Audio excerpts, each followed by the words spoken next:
اور ہم نے ان کے آثار پر عیسی ابن مریم کو بھیجا جو اس کی تصدیق کرنے والا ہے، جو پہلے سے تورات میں تھا، اور ہم نے اسے انجیل دی جس میں ہدایت اور نور تھا، اور وہ تصدیق کرنے والی تھی اس کی جو پہلے سے تورات میں تھا، اور متقی لوگوں کے لیے ہدایت اور نصیحت تھی.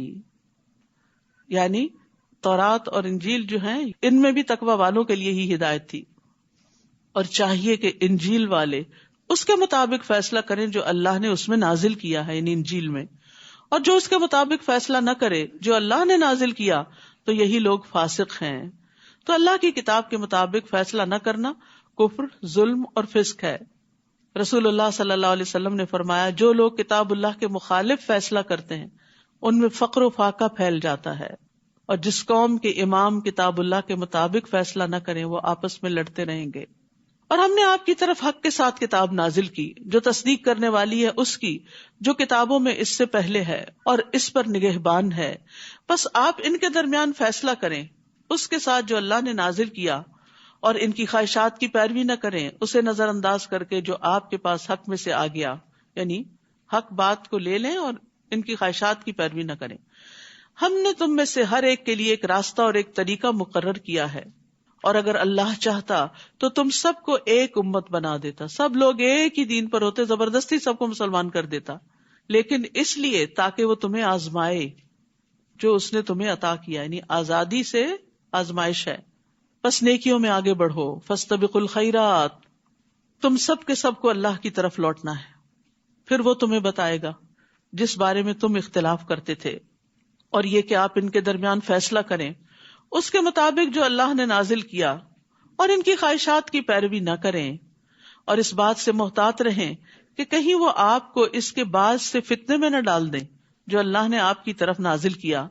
پھر اگر وہ منہ موڑ جائیں تو جان لیں کہ بے شک اللہ چاہتا ہے کہ ان کے بعض گناہوں کی وجہ سے انہیں مصیبت میں ڈالے، گناہوں کی وجہ سے مصیبت میں ڈالے. ان یصیبہم ببعض ذنوبہم، تو اس سے کیا پتہ چلتا ہے کہ گناہ مصیبت میں ڈالنے کا باعث بنتے ہیں. اور بے شک لوگوں میں سے بہت سے البتہ فاسق ہیں، اکثریت نافرمان لوگ ہیں. یہ اللہ کا شکوہ ہے بندوں سے. اتنی نعمتیں اللہ نے بندوں کو دی ہیں لیکن بندے اللہ کی فرما برداری پہ راضی نہیں ہوتے. افحکم الجاہلیت یبغون، کیا پھر وہ جاہلیت کا فیصلہ چاہتے ہیں؟ اور کون زیادہ اچھا ہے اللہ سے بڑھ کر فیصلہ کرنے میں ان لوگوں کے لیے جو یقین رکھتے ہوں. تو جاہلیت کے طریقے اللہ کے نزدیک انتہائی ناپسندیدہ کام ہیں.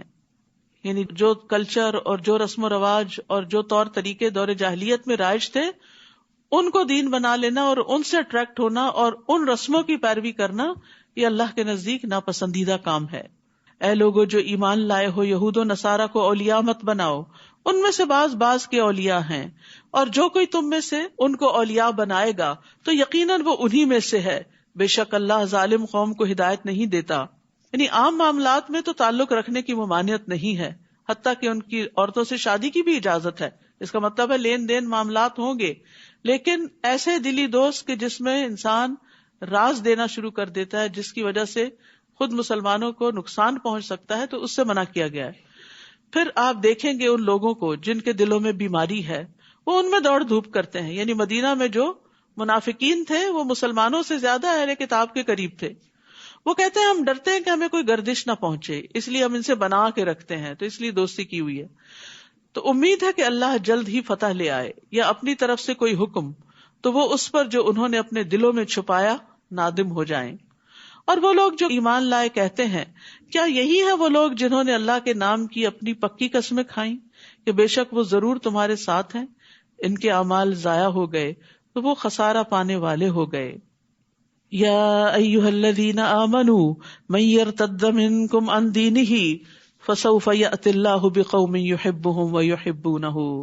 اے لوگو جو ایمان لائے ہو، تم میں سے جو کوئی اپنے دین سے پھر جائے گا، یعنی محمد صلی اللہ علیہ وسلم کا ساتھ چھوڑ جائے گا، تو ان قریب اللہ ان کی جگہ ایسے لوگ لے آئے گا جن سے وہ محبت کرے گا جو اس سے محبت کریں گے. یعنی اللہ تعالیٰ ان سے محبت کرے گا اور وہ اللہ تعالیٰ سے محبت کریں گے. وہ مومنوں پر بہت نرم ہوں گے، کافروں پر سخت، اور اللہ کے راستے میں جہاد کریں گے، کسی ملامت کرنے والے کی ملامت سے نہیں ڈریں گے. یہ اللہ کا فضل ہے، وہ جسے چاہتا ہے عطا کرتا ہے، اور اللہ وسعت والا، خوب علم والا ہے۔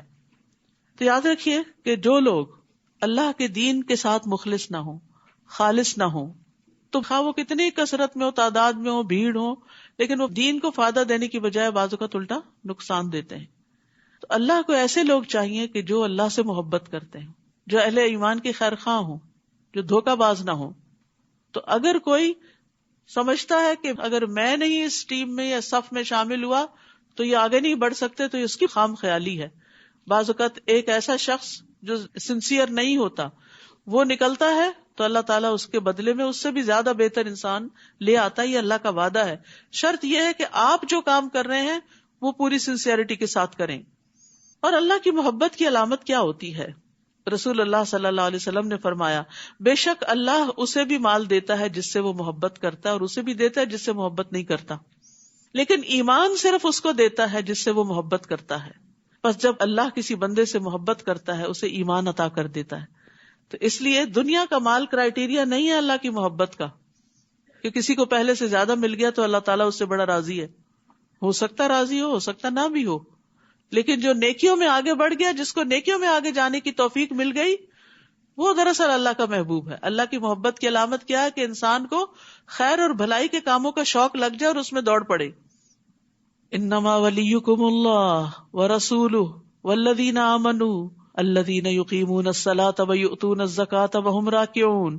تمہارے دوست تو صرف اللہ اور اس کا رسول اور وہ لوگ ہیں جو ایمان لائے، جو نماز قائم کرتے ہیں، جو زکوٰۃ ادا کرتے ہیں، اور وہ رکوع کرنے والے ہیں۔ ایمان والے کون ہوتے ہیں؟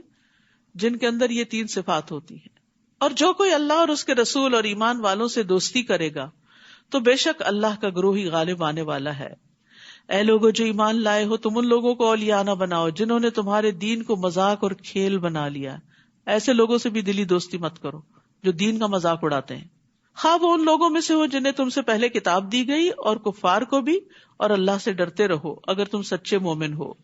وَإِذَا نَادَيْتُمْ إِلَى الصَّلَاةِ اتَّخَذُوهَا هُزُوًا وَلَعِبًا ذَلِكَ بِأَنَّهُمْ قَوْمٌ لَا يَعْقِلُونَ۔ اور جب تم نماز کی طرف پکارتے ہو، یعنی آذان دیتے ہو، تو وہ اسے مذاق اور کھیل بنا لیتے ہیں۔ یہ اس وجہ سے ہے کہ وہ ایسے لوگ ہیں جو عقل نہیں رکھتے۔ تو اس سے کیا پتہ چلتا ہے؟ دین کے شاعر کا مذاق اڑانا ناسمجھی کی علامت ہے۔ آذان کو خاموشی سے سننا چاہیے۔ رسول اللہ صلی اللہ علیہ وسلم نے فرمایا، جب تم آذان سنو تو وہی کلمات کہو جو مؤذن کہتا ہے، یعنی اس کو جواب دو، اور پھر آذان کے بعد کی دعا پڑھنی چاہیے۔ سب کو آتی ہے یہ دعا؟ الحمدللہ۔ جن کو نہیں آتی وہ اپنے پاس لکھا ہوا کارڈ رکھیں اور اس سے پڑھتے رہیں، کیونکہ یہ وقت بڑا قیمتی وقت ہوتا ہے جس کو بہت سارے لوگ ناسمجھی میں گنوا دیتے ہیں۔ عبداللہ ابن عمرو ابن العاص کہتے ہیں کہ انہوں نے نبی صلی اللہ علیہ وسلم کو بیان کرتے ہوئے سنا، جب تم مؤذن کو سنو تو اسی طرح کہو جیسے وہ کہتا ہے، پھر مجھ پہ درود پڑھو۔ تحقیق جس نے مجھ پر ایک بار درود پڑھا اللہ اس پر 10 رحمتیں نازل کرتا ہے۔ پھر میرے لیے اللہ عز و جل سے وسیلہ طلب کرو، وآت محمد الوسیلۃ والفضیلہ۔ بلا شبہ یہ وسیلہ جنت میں ایک منزل کا نام ہے جو اللہ کے کسی بندے کو ملے گی، اور مجھے امید ہے کہ وہ میں ہی ہوں گا۔ سو جس نے میرے لیے اللہ سے وسیلہ طلب کیا اس کے لیے شفاعت حلال ہو گئی، یعنی اسے نبی صلی اللہ علیہ وسلم کی سفارش نصیب ہوگی۔ ایک اور روایت کے مطابق اس وقت کی ہوئی دعا رد نہیں کی جاتی، یعنی آذان کا جواب دے کے درود شریف پڑھ کے دعا پڑھ کے جب ہم اپنی کوئی ذاتی دعا کرتے ہیں تو وہ دعا قبول ہوتی ہے۔ یہ قبولیت کی گھڑیاں ہوتی ہیں۔ اور ویسے بھی آذان اور تکبیر یعنی اقامت کے بیچ کا جو وقت ہوتا ہے بڑا قیمتی ہوتا ہے، اس میں دعائیں کرنی چاہیے۔ اور نماز تو ساری کی ساری دعا ہے۔ اللہ اکبر کہہ کے آپ دعا شروع کرتے ہیں، سورۃ فاتحہ دعا ہے، پھر رکوع میں جا کے دعائیں پڑھتے ہیں، پھر کھڑے ہو کے، پھر سجدے میں، پھر اتحیات، آخر تک ساری دعا۔ تو نماز دراصل پریئر ہی پریئر ہے۔ تو اس لیے اگر اس وقت سنتیں بھی آپ پڑھتے ہیں تو گویا دعائیں مانگ رہے ہوتے ہیں۔ تو دعا کی قبولیت کا وقت نہ گنوائیں ادھر ادھر کے کاموں میں۔ اور ویسے بھی جو انسان کے مسئلے مسائل ہوں وہ اللہ تعالیٰ سے اپنی زبان میں بات کر کے دعا کی جائے۔ کہہ دیجئے اے اہل کتاب، کیا تم اس وجہ سے ہم پر ناراض ہوتے ہو کہ ہم ایمان لائے اللہ پر اور جو ہماری طرف نازل کیا گیا اور جو اس سے پہلے نازل کیا گیا، اور یقیناً تمہارے اکثر لوگ فاسق ہیں۔ یعنی اہل کتاب کو مسلمانوں سے ناراضگی کیا ہے کہ یہ قرآن میں آنے والی تعلیمات کو کیوں فالو کرتے ہیں۔ کہہ دیجئے کیا میں تمہیں اللہ کے نزدیک سزا کے اعتبار سے اس سے بدتر انسان کے بارے میں نہ بتاؤں جس پر اللہ نے لعنت کی اور اس پر غضبناک ہوا، اور ان میں سے بندر اور خنزیر بنا دیے، اور جس نے طاغوت کی بندگی کی ہو، اور یہی لوگ درجے میں بدترین اور سیدھے راستے سے زیادہ بھٹکے ہوئے ہیں. یعنی دنیا میں بھی اللہ تعالیٰ نے نمونے دکھائے سزا کے، جب لوگوں نے اللہ کے حکم کی سری نافرمانی کی، جیسے سبت کے دن زیادتی کی تو اللہ نے ان کو بندر بنا دیا، اور اسی طرح دیگر مواقع پر بھی. اور جب وہ تمہارے پاس آتے ہیں کہتے ہیں ہم ایمان لائے، حالانکہ حقیقت یہ ہے کہ وہ کفر کے ساتھ داخل ہوئے اور اس کفر کے ساتھ ہی نکل گئے. یہ صرف دھوکہ تھا ایک، اور اللہ اسے زیادہ جانتا ہے جسے وہ چھپاتے ہیں، جو کفر اپنے دل میں چھپائے ہوئے ہیں. آپ ان کی اکثریت کو دیکھیں گے کہ وہ گناہ اور زیادتی کے کاموں میں اور اپنے حرام کھانے میں خوب دوڑ دھوپ کرتے ہیں. یقیناً کتنا برا ہے جو عمل وہ کرتے ہیں. ربانی اور علماء انہیں ان کے گناہ کی باتیں کرنے اور حرام کھانے سے کیوں نہیں روکتے؟ یقیناً کتنا برا ہے جو وہ کیا کرتے ہیں. تو یاد رکھیے، برائی سے منع نہ کرنے والا ویسا ہی ہو جاتا ہے جیسے برائی کرنے والا. نیکی کی طرف بلانے والا آنے والے کے ثواب کو بھی لے لیتا ہے، اس کو بھی ملتا ہے اور اس کو بھی ملتا ہے. اور اسی طرح جو برائی سے روکتا نہیں تو وہ بھی اس گناہ میں شریک ہو جاتا ہے. وقالت الیہود ید اللہ مغلولہ غلت ایدیہم ولعنوا بما قالوا بل یداہ مبسوطتان. اور یہود کہتے ہیں کہ اللہ کا ہاتھ بندھا ہوا ہے، نعوذ باللہ، کہ اللہ بخیل ہے. باندھ دیے گئے ہاتھ ان کے، اور وہ لعنت کیے گئے اس قول کی وجہ سے. یعنی اللہ کے بارے میں بری بات کرنا کوئی مذاق ہے؟ جو ایسا کرے گا اس پر کیا ہے؟ لعنت ہے. وہ اللہ کی رحمت سے دور ہے کیونکہ اس نے اللہ کو ناراض کر دیا. بلکہ اس کے دونوں ہاتھ کھلے ہوئے ہیں، وہ جس طرح چاہتا ہے خرچ کرتا ہے. یعنی جتنا چاہتا ہے خرچ کرتا ہے، جتنا چاہتا ہے جس کو عطا کرتا ہے. اور یقیناً جو کچھ آپ پر آپ کے رب کی طرف سے نازل کیا گیا ہے وہ ان کی اکثریت کو سرکشی اور کفر میں ضرور بڑھا دے گا. اور ہم نے ان کے درمیان قیامت کے دن تک کے لیے عداوت اور بغض ڈال دیا. جب کبھی انہوں نے تمہارے خلاف جنگ کے لیے آگ بھڑکائی، اللہ نے اسے بجھا دیا، اور وہ زمین میں فساد کی کوشش کرتے ہیں، اور اللہ فساد کرنے والوں کو پسند نہیں کرتا. حدیث میں آتا ہے کہ اللہ سے بڑھ کر کوئی صبر کرنے والا نہیں جو تکلیف دہ بات سن کر صبر کرے. ہم نے کسی کو کچھ دیا نہیں ہوتا، صرف سلام دعا ہی ہوتی ہے. اگر وہ ہمیں گھور کے بھی دیکھے یا کوئی ایسا جیسے میں تو ہم اس سے لڑ پڑتے ہیں، ہم سے صبر نہیں ہوتا. اللہ رب العزت جس نے تمام انسانوں کو وہ سب کچھ دیا جو ان کے پاس ہے، وما بکم من نعمت فمن اللہ، اس کے باوجود وہ اللہ کے بارے میں نعوذ باللہ غلط باتیں کرتے ہیں. تو اللہ سبحانہ تعالیٰ پھر بھی صبر کرتے ہیں، ان کو فوری سزا نہیں دیتے کہ ادھر کسی نے مذاق اڑایا دین کا یا اللہ سبحانہ تعالیٰ کا یا کسی رسول کا تو اللہ تعالیٰ اس کی زبان میں ہی پکڑ لے. نہیں، ایسا نہیں ہوتا. رسول اللہ صلی اللہ علیہ وسلم نے فرمایا، تکلیف دہ بات سن کر اللہ سے زیادہ صبر کرنے والا کوئی نہیں. لوگ اس کا بیٹا ہونے کا دعویٰ کرتے ہیں اور اس کا ہمسر بنا دیتے ہیں، پھر بھی وہ انہیں عافیت دیتا ہے، ان کی حفاظت کرتا ہے، ان کو رزق دیتا ہے اور انہیں کئی نعمتیں عطا کرتا ہے. اللہ اکبر، یہ ہے اللہ کا حوصلہ. اور اگر نافرمانیوں کی بجائے یہ لوگ اطاعت کرتے، وَلَوْ أَنَّ أَهْلَ الْكِتَابِ آمَنُوا وَاتَّقَوْا لَكَفَّرْنَا عَنْهُمْ سَيِّئَاتِهِمْ وَلَأَدْخَلْنَاهُمْ جَنَّاتِ النَّعِيمِ. اور اگر بے شک اہل کتاب ایمان لاتے اور تقوی اختیار کرتے تو ہم ضرور ان سے ان کی برائیاں دور کر دیتے اور ہم ضرور انہیں نعمتوں والے باغات میں داخل کرتے، دنیا میں بھی نعمتیں عطا کرتے. دنیا میں سب سے بڑی نعمت والا باغ انسان کا اپنا دل ہے، جس میں قرار ہو، اطمینان ہو، سکون ہو. اور یہ قرار آ نہیں سکتا جب تک انسان 100% اللہ کی عبادت یا اطاعت میں اپنے آپ کو نہ لگائے، اللہ کی طرف جب تک رخ نہ کرے، اللہ سے نہ مانگے. تو یہ کتنا بڑا وعدہ ہے کہ اگر اہل کتاب ایمان لاتے اور تقویٰ کرتے، اللہ سے ڈرتے، تو ضرور ان سے ان کی برائیاں، ان کی تکلیفیں دور کر دیتے. تو یہ مسائل کے حل کا نسخہ ہے، تکلیفوں کو دور کرنے کا ذریعہ ہے، ایمان بڑھانا اور تقوی اختیار کرنا.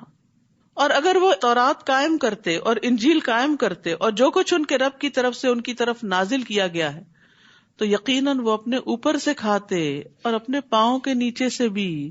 آسمان بھی دھن برساتا، رزق برساتا اور زمین بھی اگلتی. ان میں سے ایک گروہ میں آنا رو ہے اور ان میں سے زیادہ تر لوگ برا ہے وہ جو عمل کرتے ہیں. تو اس سے کیا پتہ چلتا ہے کہ اگر انسان اللہ کی کتاب کے مطابق زندگی بسر کرتا ہے تو دنیا کی نعمتیں بھی حاصل ہوتی ہیں. تو قائم کرنے کا مطلب کیا ہے؟ علم اور عمل کے ساتھ معاملہ کرنا. ابن عباس کہتے ہیں کہ اوپر سے بارش اور نیچے سے نباتات. ایک قول یہ بھی ہے کہ ہم ان کا رزق اتنا وسیع کر دیتے کہ وہ مسلسل کھاتے رہتے، ان کو کمی نہ آتی. اور یہ اللہ کا وعدہ ہے، وَمَن يَتَّقِ اللَّهَ يَجْعَل لَّهُ مَخْرَجًا وَيَرْزُقْهُ مِنْ حَيْثُ لَا يَحْتَسِبُ. جو اللہ سے ڈرے گا اللہ اس کے لیے ہر مشکل سے نکلنے کا راستہ بنا دے گا اور اسے وہاں سے رزق دے گا جہاں سے وہ سوچ بھی نہیں سکتا. تو علم کی وجہ سے بھی رزق ملتا ہے. انس بن مالک رضی اللہ عنہ کہتے ہیں کہ نبی صلی اللہ علیہ وسلم کے زمانے میں 2 بھائی تھے، جن میں سے ایک تو نبی صلی اللہ علیہ وسلم کی خدمت میں آتا تھا اور دوسرا بھائی کماتا تھا. چنانچہ کمانے والے بھائی نے اپنے بھائی کے بارے میں نبی صلی اللہ علیہ وسلم سے شکایت کی کہ یہ کچھ کام نہیں کرتا، یہ آپ ہی کے پاس بیٹھا رہتا ہے. آپ نے فرمایا شاید کہ تم اس کی وجہ سے ہی رزق دیے جاتے ہو، تمہیں جو اللہ نے وسعت دی ہوئی ہے وہ اس کام میں لگنے کی وجہ سے دی. اور قرآن تو ویسے ہی بابرکت کتاب ہے، کتاب انزلناہ الیک مبارک. بعض مفسرین کہا کرتے تھے ہم قرآن پڑھنے میں مشغول ہوئے تو ہمیں دنیا میں برکات اور بھلائیوں نے ڈھانپ لیا، کیونکہ یہ بھلائیاں صرف آخرت کے لیے نہیں دنیا کے لیے بھی ہیں. پھر فرمایا یا ایھا الرسول بلغ ما انزل الیک من ربک، اے رسول پہنچا دیجئے جو آپ کی طرف آپ کے رب کی طرف سے نازل کیا گیا ہے. اور اگر آپ نے ایسا نہ کیا تو آپ نے اس کا پیغام نہیں پہنچایا اور اللہ آپ کو لوگوں سے بچائے گا. بے شک اللہ کافر قوم کو ہدایت نہیں دیا کرتا. یاد رکھیے جو کچھ رسول کی طرف آیا ہے ما انزل الیک من ربک، وہ وحی کی روشنی میں آیا، وہ وحی ہے. وہ اپنی طرف سے باتیں نہیں کرتے تھے اور اپنے دل کی خواہشات پر مبنی تعلیمات نہیں دیتے تھے. تو اسی لیے حدیث پر ایمان لانا جو صحیح احادیث ہیں وہ بھی ضروری ہے. حسان بن عطیہ کہتے ہیں کہ جبریل علیہ السلام نبی صلی اللہ علیہ وسلم کے پاس سنت لے کر اترتے تھے، یعنی قرآن کے علاوہ سنت بھی اترتی تھی. جس طرح آپ کو قرآن سکھاتے اسی طرح سنت کی تعلیم بھی دیتے. رسول اللہ صلی اللہ علیہ وسلم نے فرمایا جان لو ان قریب ایک وقت آنے والا ہے کہ کسی شخص کو میری کوئی حدیث پہنچے گی اور وہ تکیہ لگائے ہوئے اپنی مسند میں بیٹھا ہوگا، ریلیکس ہو کے کاؤچ پہ بیٹھا ہوگا اور کہے گا ہمارے اور تمہارے درمیان اللہ کی کتاب ہی کافی ہے، بس جو کچھ اس میں حلال پائیں گے اسے حلال سمجھیں گے اور جو اس میں حرام پائیں گے اسے حرام سمجھیں گے، یعنی صرف قرآن کافی ہے. جبکہ حقیقت یہ ہے کہ جسے اللہ کے رسول نے حرام کیا وہ بھی اسی طرح حرام ہے جسے اللہ نے حرام کیا. تو اس لیے ایسا نہ ہو کہ انسان حرام میں پڑ جائے لا علمی کی وجہ سے. کہہ دیجئے اے اہل کتاب تم کسی چیز پر نہیں ہو جب تک کہ تم تورات اور انجیل کے احکام کو قائم نہ کرو اور اسے بھی جو کچھ تمہاری طرف تمہارے رب کی طرف سے نازل کیا گیا ہے، اور یقیناً جو کچھ آپ پر آپ کے رب کی طرف سے نازل کیا گیا وہ ان میں سے اکثر لوگوں کو سرکشی اور کفر میں ضرور بڑھا دے گا، بس آپ کافر قوم پر افسوس مت کیجیے. بے شک وہ لوگ جو ایمان لائے اور وہ لوگ جو یہودی بن گئے اور جو صابی ہیں اور جو نصارہ ہیں، جو کوئی بھی اللہ اور یوم آخرت پر ایمان لایا اور اس نے نیک عمل کیے تو ان پر کوئی خوف نہ ہوگا اور نہ ہی وہ غمگین ہوں گے. سبحان اللہ. ایمان اور عمل صالح کا نتیجہ کیا ہے؟ خوف اور رنج سے نجات.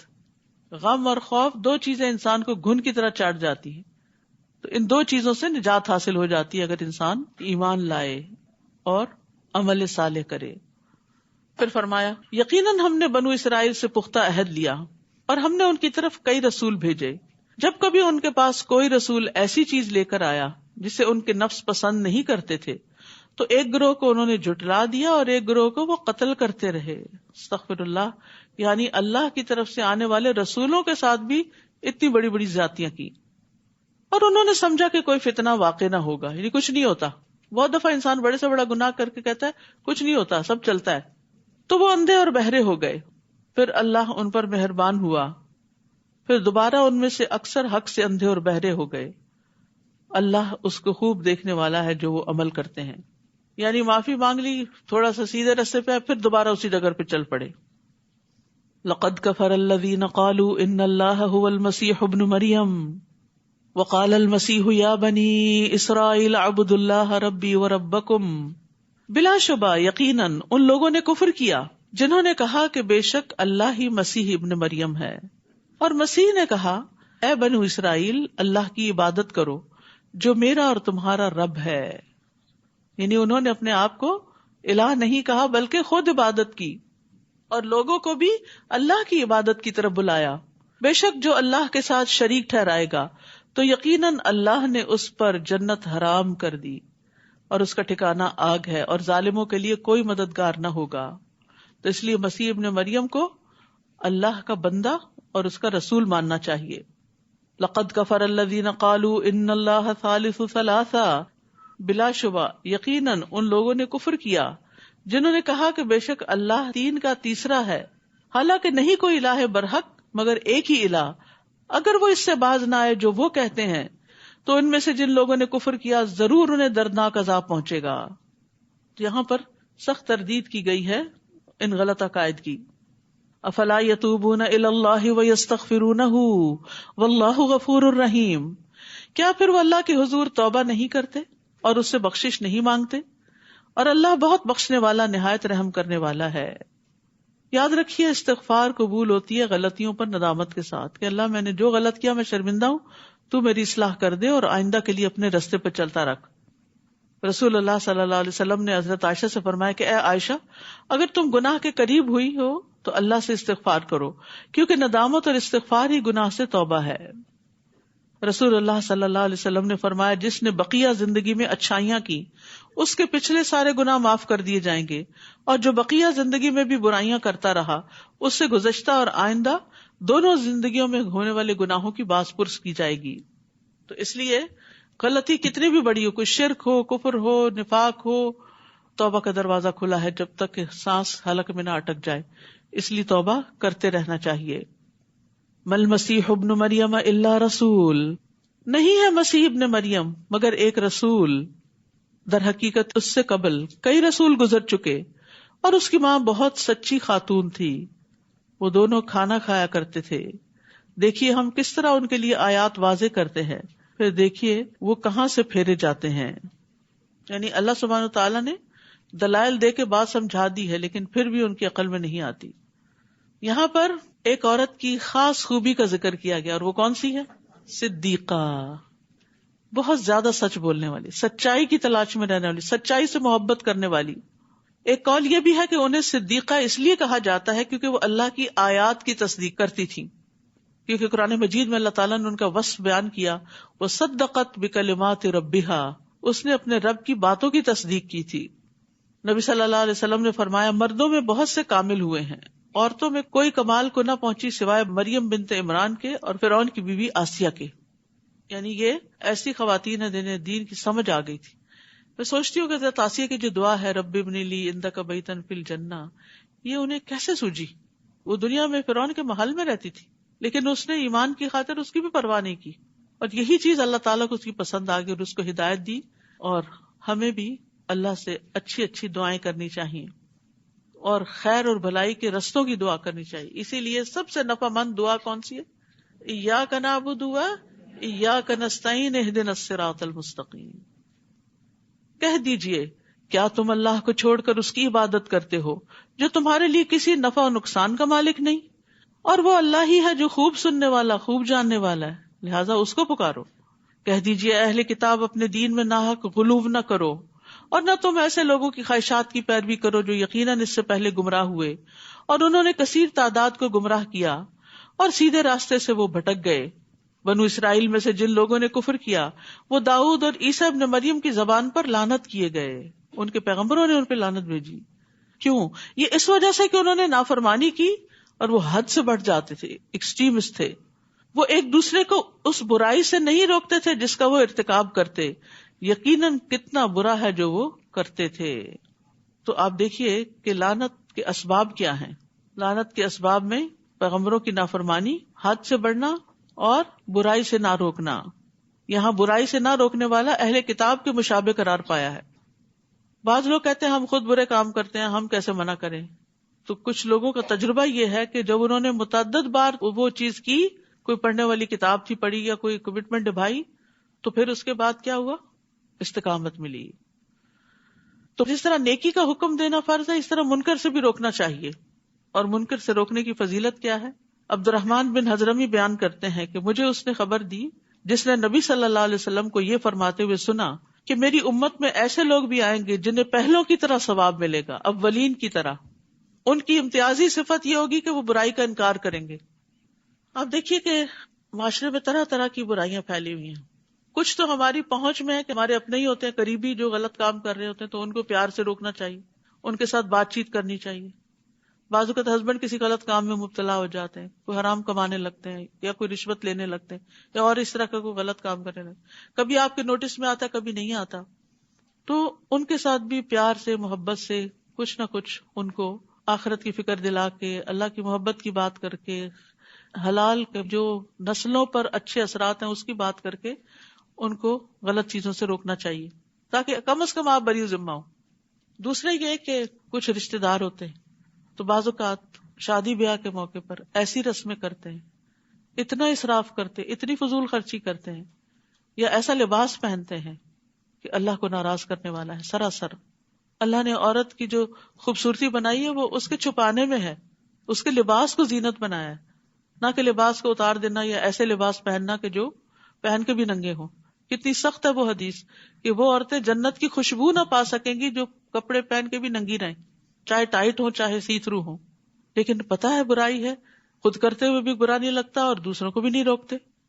اپنے بچوں کو بھی روکنے کی ضرورت ہے، یہ نہیں کہ پیچھے ہی پڑ جائیں، لیکن اس برائی سے نفرت کا ایک اظہار ضروری ہے کہ میں اس سے راضی نہیں. ہو سکتا ہے کسی دن اللہ ان کو بھی توفیق دے کہ وہ اس سے بچ جائیں. آپ ان کی اکثریت کو دیکھتے ہیں کہ وہ ان لوگوں کو اولیاء دلی دوست بناتے ہیں جنہوں نے کفر کیا. یقیناً کتنا برا ہے جو انہوں نے اپنی جانوں کے لیے آگے بھیجا کہ اللہ ان پہ ناراض ہوا اور وہ عذاب میں ہمیشہ رہنے والے ہیں. اگر وہ اللہ پر اور نبی پر اور اس پر ایمان لاتے جو اس کی طرف نازل کیا گیا تو وہ انہیں اولیاء نہ بناتے، مگر ان میں سے اکثر نافرمان ہیں. لَتَجِدَنَّ أَشَدَّ النَّاسِ عَدَاوَةً لِلَّذِينَ آمَنُوا الْيَهُودَ، یقیناً آپ ضرور لوگوں میں سے ایمان والوں کی دشمنی میں سب سے زیادہ سخت یہود کو پائیں گے، اور ان لوگوں کو جنہوں نے شرک کیا. اور آپ ضرور ان میں ایمان والوں کے لیے محبت میں سب سے زیادہ قریب ان لوگوں کو پائیں گے جنہوں نے کہا کہ بے شک ہم نصارہ ہیں. یہ اس لیے کہ ان میں علماء ہیں اور راہب ہیں، اور کیونکہ وہ تکبر نہیں کرتے. تو جو تکبر نہیں کرتا وہ کسی کے ساتھ بھی بنا کے رکھ سکتا ہے. تو اللہ سبحانہ وتعالی ہمیں بھی علم عطا کرے، زہد عطا کرے، اور ہمیں تکبر سے بچائے اور انسانیت کی خیر خواہی کے کاموں کے لیے چن لے. وآخر دعوانا ان الحمد للہ رب العالمین.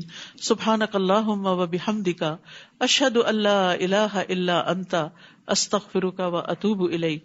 السلام علیکم ورحمۃ اللہ وبرکاتہ.